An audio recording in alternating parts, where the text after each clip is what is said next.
Welcome back to Driftwood Ranch. I'm Randy Ray, the literate Texan, and I am reading aloud The Lost World by Arthur Conan Doyle. Today, I'm reading these chapter by chapter, and today I'm reading chapter 8, The Outlying Pickets of the New World. Our friends at home may well rejoice with us, for we are at our goal, and up to a point, at least, we have shown that the statement of Professor Challenger can be verified. We have not, it is true, ascended the plateau, but it lies before us. And even Professor Summerlee is in a more chastened mood. Not that he will for an instant admit that his rival could be right, but he is less persistent in his incessant objections and is sunk for the most part into an observant silence. I must hark back, however, and continue my narrative from where I dropped it. We are sending home one of our local Indians who is injured, and I am committing this letter to his charge, with considerable doubts in my mind as to whether it will ever come to hand. When I wrote last, we were about to leave the Indian village where we had been deposited by the Esmeralda. I have to begin my report by bad news. For the first serious personal trouble, I pass over the incessant bickerings between the professors, occurred this evening and might have had a tragic ending. I have spoken of our English-speaking half-breed, Gomez, a fine worker and a willing fellow, but afflicted, I fancy, with the vice of curiosity, which is common enough among such men. On the last evening, he seems to have hid himself near the hut in which we were discussing our plans, and, being observed by our huge Negro Zambo, who is faithful as a dog and has the hatred which all his race bears to the half-breeds, he was dragged out and carried into our presence. Gomez whipped out his knife, however, and but for the huge strength of his captor, which enabled him to disarm him with one hand, he would certainly have stabbed him. The matter has ended in reprimands. The opponents have been compelled to shake hands, and there is every hope that all will be well. As to the feuds of the two learned men, they are continuous and bitter.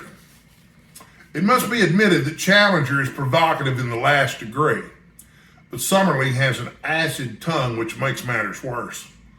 Last night, Challenger said that he never cared to walk on the Thames embankment and look up the river, as it is always sad to see one's own eventual goal. He is convinced, of course, that he is destined for Westminster Abbey. Summerlee rejoined, however, with a sour smile, but saying he understood that Millbank Prison had been pulled down. Challenger's conceit is too colossal to allow him to be really annoyed. He only smiled in his beer and repeated, "Really, really," in the pitying tone one would use to a child. Indeed, they are children both. The one wizened and cantankerous, the other formidable and overbearing, yet each with a brain which has put him in the front rank of his scientific age. Brain, character, soul, only as one sees more of life does one understand how distinct is each.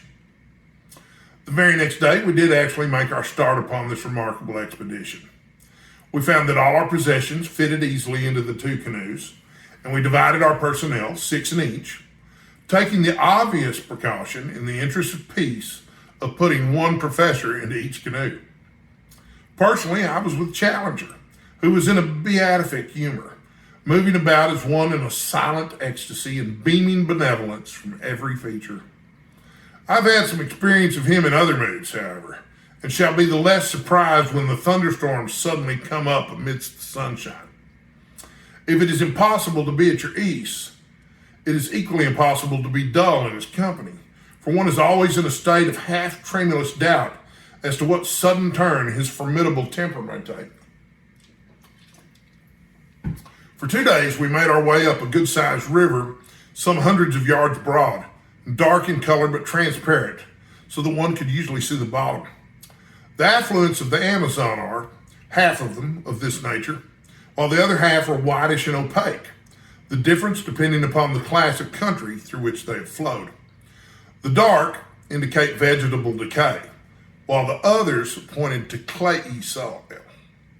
Twice we came across rapids, and in each case made a portage of half a mile or so to avoid them.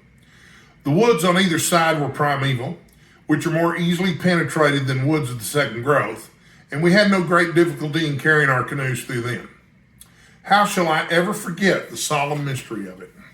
The height of the tree and the thickness of the boles exceeded anything which I in my town-bred life could have imagined, shooting upwards in magnificent columns until, at an enormous distance above our heads, we could dimly discern the spot where they threw out their side branches into Gothic upward curves, which coalesced to form one great matted roof of verdure, through which only an occasional golden ray of sunshine shot downwards to trace a thin, dazzling line of light amidst the majestic obscurity. And there's a picture of Professor Challenger here in a little illustration. Looks a lot like Orson Welles in this particular illustration, in my opinion.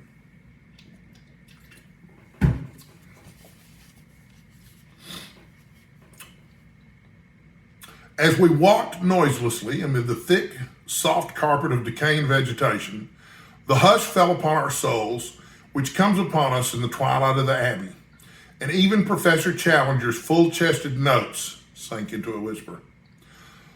Alone, I should have been ignorant of the names of these giant growths, but our men of science pointed out the cedars, the great silk cotton trees, and the redwood trees, with all that profusion of various plants which has made this continent the chief supplier to the human race of those gifts of nature which depend upon the vegetable world, while it is the most backward in those products which come from animal life. Vivid orchids and wonderful colored lichens smoldered upon the swarthy tree trunks, and where a wandering shaft of light fell upon the golden alamanda, the scarlet star clusters of the taxonia, or the rich deep blue of epomea, the effect was as a dream of fairyland. In these great wastes of forests, life, which abhors darkness, struggles ever upwards to the light. Every plant, even the smallest ones, curls and rises to the green surface, twining itself round its stronger and taller brethren in the effort. Climbing plants are monstrous and luxuriant, but others, which have never been known to climb elsewhere, learn the art as an escape from that somber shadow, so that the common nettle, the jasmine, and even the jacitara palm tree can be seen circling the stems of the cedars and striving to reach their crowns.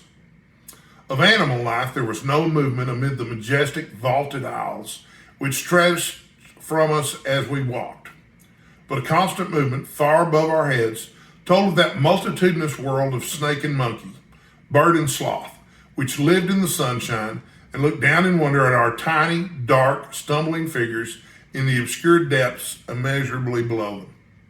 At dawn and at sunset, the howler monkeys screamed together and the parakeets broke into a shrill chatter.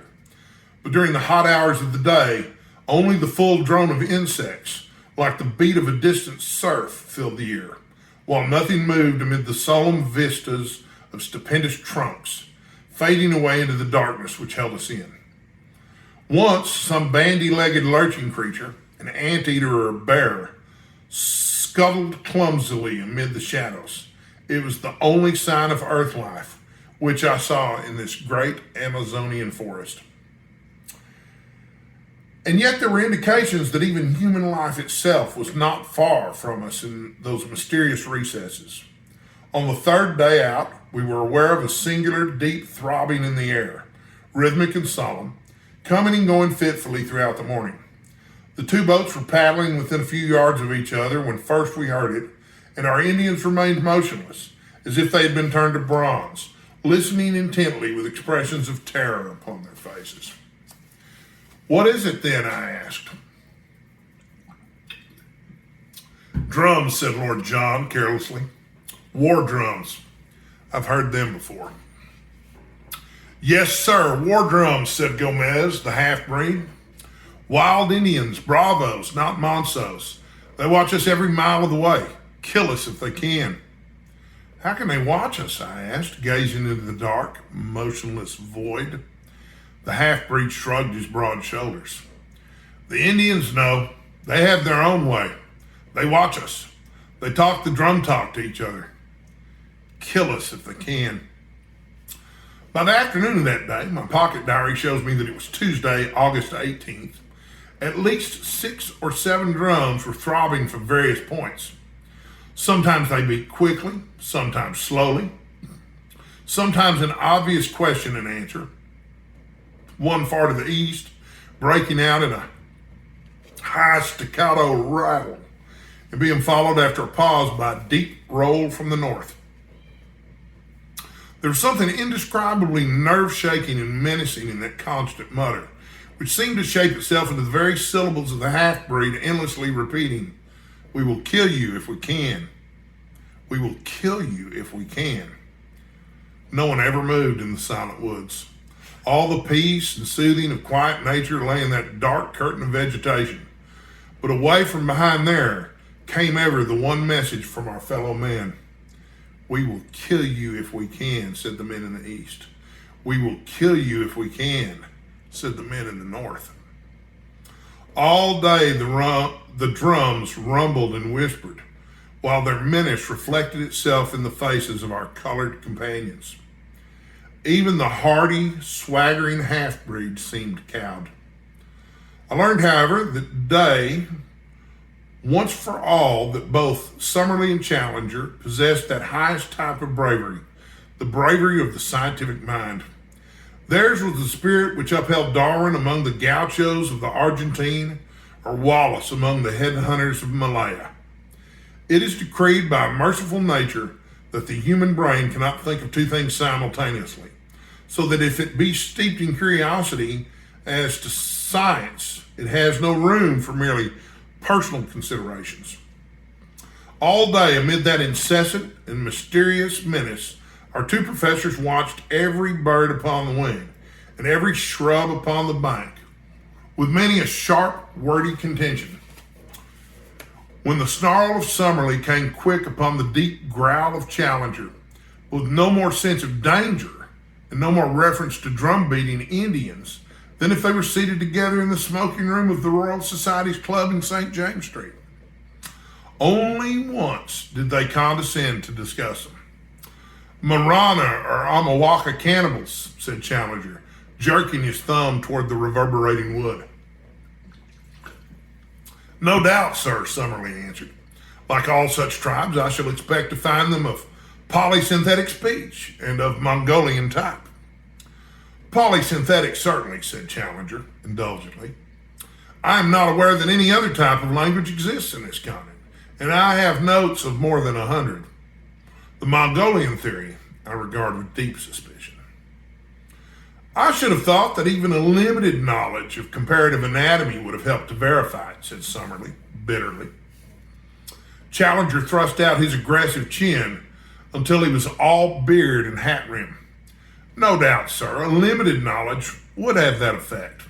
When one's knowledge is exhaustive, one comes to other conclusions." They glared at each other in mutual defiance, while all round rose the distant whisper, "We will kill you. We will kill you if we can." That night, we moored our canoes with heavy stones for anchors in the center of the stream and made every preparation for a possible attack. Nothing came, however, and with the dawn, we pushed upon our way, the drum beating dying out behind us. About 3 o'clock in the afternoon, we came to a very steep rapid, more than a mile long, the very one in which Professor Challenger had suffered disaster upon his first journey. I confess that the sight of it consoled me, for it was really the first direct corroboration, slight as it was, of the truth of his story. The Indians carried first our canoes and then our stores through the brushwood, which is very thick at this point, while we four whites, our rifles on our shoulders, walked between them in any danger coming from the woods. Before evening, we had successfully passed the rapids and made our way some 10 miles above them, where we anchored for the night. At this point, I reckon that we had come not less than 100 miles up the tributary from the main stream. It was in the early forenoon of the next day that we made the great departure. Since dawn, Professor Challenger had been acutely uneasy, continually scanning each bank of the river.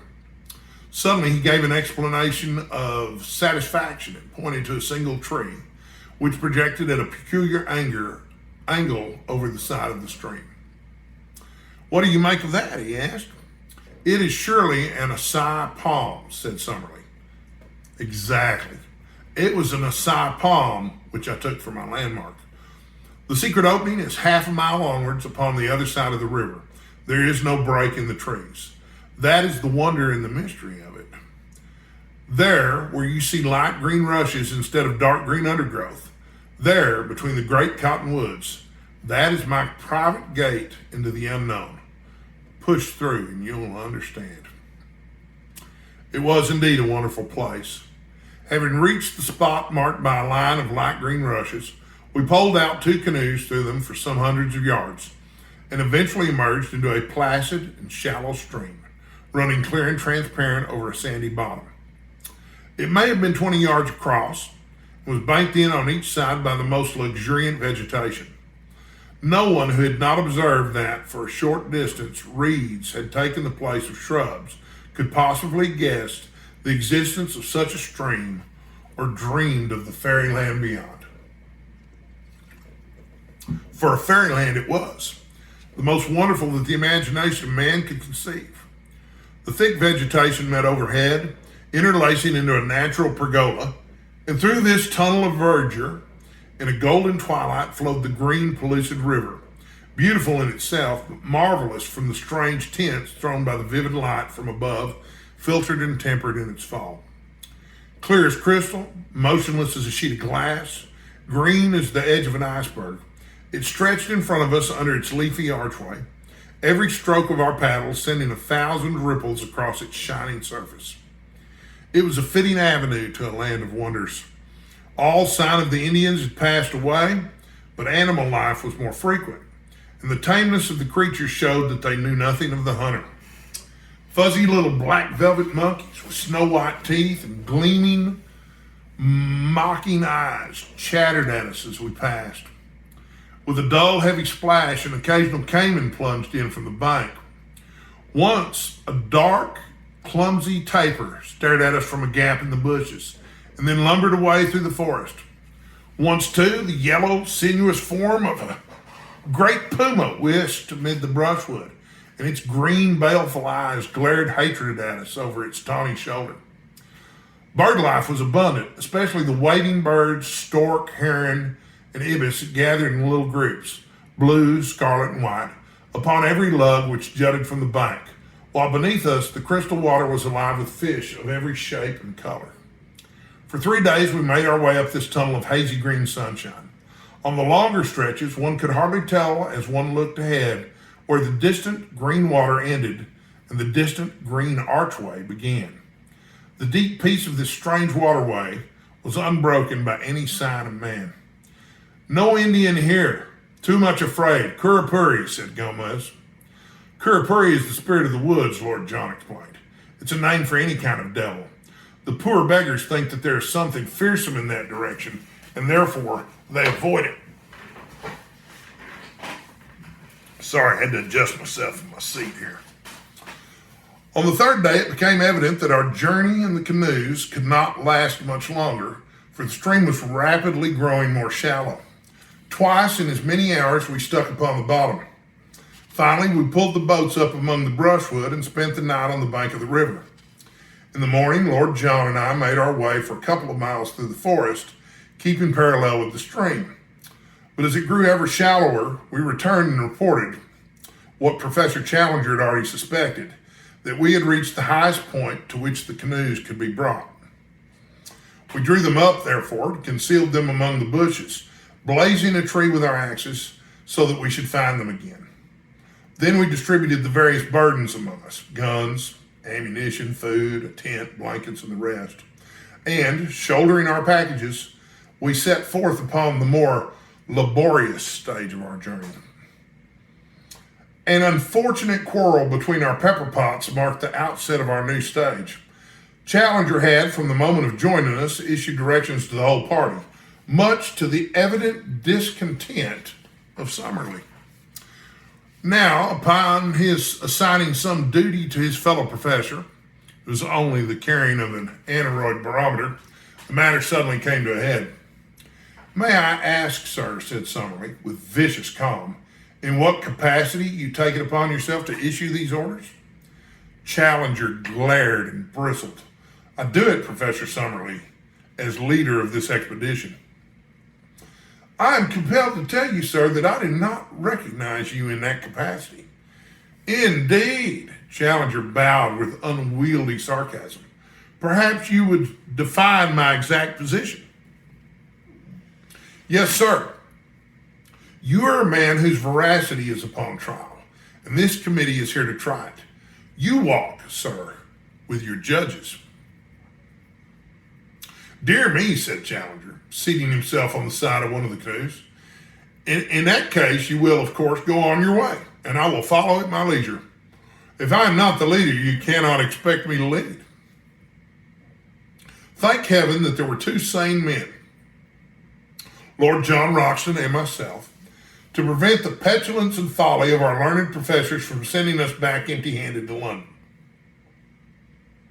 Such arguing and pleading and explaining before we could get them mollified.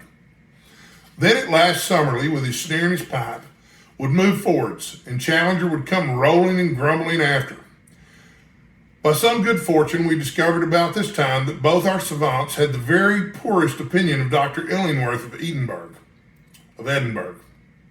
Oops. Thenceforward, that was our one safety, and every strange situation was relieved by our introducing the name of the Scotch zoologist, when both our professors would form a temporary alliance and friendship in their detestation and abuse of this common rival. Advancing in single file along the bank of the stream, we soon found that it narrowed down to a mere brook, and finally that it lost itself in a great green morass of sponge-like mosses into which we sank up to our knees. The place was horribly haunted by clouds of mosquitoes and every form of flying pest, so we were glad to find solid ground again and to make a circuit among the trees, which enables us to outflank this pestilent morass, which droned like an organ in the distance, so loud was it with insect life. On the second day after leaving our canoes, we found that the whole character of the country changed. Our road was persistently upwards, and as we ascended, the woods became thinner and lost their tropical luxuriance. The huge trees of the alluvial Amazonian plain gave place to the phoenix and cocoa palms, growing in scattered clumps with thick brushwood between. In the damper hollows, the Meridia palms threw out their graceful, drooping fronds. We traveled entirely by compass, and once or twice there were differences of opinion between Challenger and the two Indians, when, to quote the professor's indignant words, the whole party agreed to, quote, trust the fallacious instincts of undeveloped savages rather than the highest product of modern European culture, end quote. That we were justified in doing so was shown upon the third day when Challenger admitted that he recognized several landmarks of his former journey. And in one spot, we actually came upon 4 fire-blackened stones which must have marked a camping place. And here's another illustration. The caption to that one reads, "We were glad to find solid ground again and to make a circuit among the trees." The road still ascended, and we crossed a rock-studded slope which took 2 days to traverse.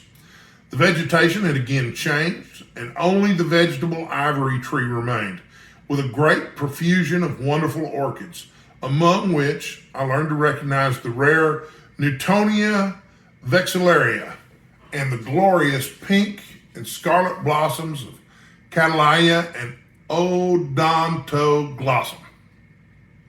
Occasional brooks with pebbly bottoms and fern-draped banks gurgled down the shallow gorges in the hill and offered good camping grounds every evening on the banks of some rock-studded pool, where swarms of little blue-backed fish, about the size and shape of English trout, gave us a delicious supper. On the 9th day after leaving the canoes, having done, as I reckon, about 120 miles, we began to emerge from the trees, which had grown smaller until they were mere shrubs. Their place was taken by an immense wilderness of bamboo, which grew so thickly that we could only penetrate it by cutting a pathway with the machetes and billhooks of the Indians. It took us a long day, traveling from 7 in the morning till 8 at night, with only 2 breaks of 1 hour each to get through this obstacle. Anything more monotonous and wearying could not be imagined, for even at the most open places, I could not see more than 10 or 12 yards, while usually my vision was limited to the back of Lord John's cotton jacket in front of me and to the yellow wall within a foot of me on either side. From above came one thin knife edge of sunshine, and 15 feet over our heads, one saw the tops of the reeds swaying against the deep blue sky. I do not know what kind of creatures inhabit such a thicket, but several times we heard the plunging of large, heavy animals quite close to us. From their sounds, Lord John judged them to be some form of wild cattle. Just as night fell, we cleared the belt of bamboos and at once formed our camp, exhausted by the interminable day. Early next morning, we were again afoot and found that the character of the country had changed once again. Behind us was the wall of bamboo, as definite as if it marked the course of a river. In front was an open plain, sloping slightly upwards and dotted with clumps of tree ferns, the whole curving before us until it ended in a long, well-backed ridge.